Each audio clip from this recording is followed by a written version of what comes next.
မင်္ဂလာပါရှင်ဒီနေ့မှာတော့နိုင်ငံတကာမှာစာဖတ်တာနဲ့ပတ်သက်ပြီးဘယ်လိုစီမင်းစည်းကမ်းတွေဘယ်လိုအလေးထားတွေရှိတယ်ဆိုတာကိုပြောပြပေးသွားမှာပါဒီအကြောင်းလေးကိုဖတ်ချင်စရာဆောင်းပါးနဲ့ essay များဆိုတဲ့ Facebook စာမျက်နှာကနေစာရေးသူရဲ့အဘော်အတိုင်းပြောပြပေးသွားမှာဖြစ်ပါတယ်ရှင်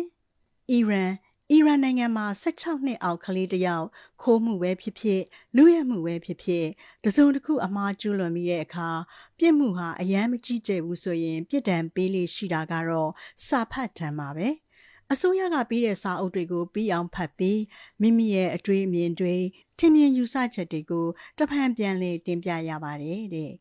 ရိုမေးနီးယားတကယ်လို့သင်ဟာရိုမေးနီးယားနိုင်ငံကိုသွားလေတဲ့သူဆိုရင်စာကြည့်တိုက်ဒါမှမဟုတ်စာအုပ်ဆိုင်ထဲရောက်သွားသလားလို့ထင်မှတ်မှားပြီးစကားကြဲကြဲမပြောရဲဖြစ်နေပါလိမ့်မယ်လူတိုင်းအာယုံစိုက်ပြီးစာဖတ်နေကြလို့ပါ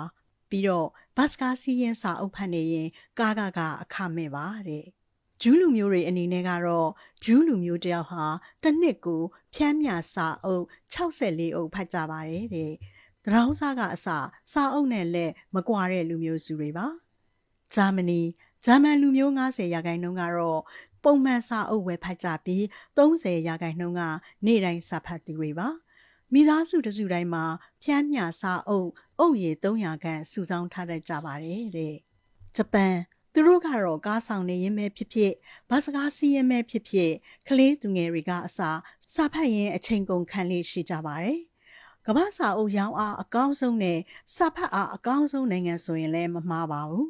စက်မှုသိပ္ပံတွေထွန်းကားတဲ့နိုင်ငံမှာကမ္ဘာစာဖတ်အားအကောင်းဆုံးဆိုတဲ့ဂုဏ်ဟာလူတိုင်းကိုမှင်သက်မိစေပါတယ်။နောက်ပြီးစာအုပ်ဈေးနှုန်းတွေကလည်းအယမ်းမြင့်တက်ကြပေမဲ့စာအုပ်ဆိုင်တွေမှာအမြဲလိုလူပြည့်နေတတ်ပြီးစာအုပ်ဝယ်ဖို့တန်းစီရက်ဆောင်နေရတဲ့လူမျိုးစုတွေပါ။ကျွန်တော်တို့မြန်မာလူမျိုးတွေစာဖတ်အားအယမ်းနေကြပြီ။စာဖတ်ခြင်းဟာအလွယ်ကူဆုံးခရီးသွားခြင်းပဲ။စာဖတ်ခြင်းဟာအများဆုံးအတွေ့အခေါ်ရင့်ကျက်စေခြင်းပဲ။ကျွန်တော်တို့မြန်မာပြည်သူပြည်သားတွေအားလုံးစာဖတ်ကြပါစို့လို့တိုက်တွန်းပါရစေခင်ဗျာစာဖတ်ဝါသနာရှင်များအားအထူးကျေးဇူးတင်ပါတယ်အားလုံးပဲကျမ်းမာရွှင်လန်းစွာနဲ့စာရီအများကြီးဖတ်နိုင်ကြပါစေရှင်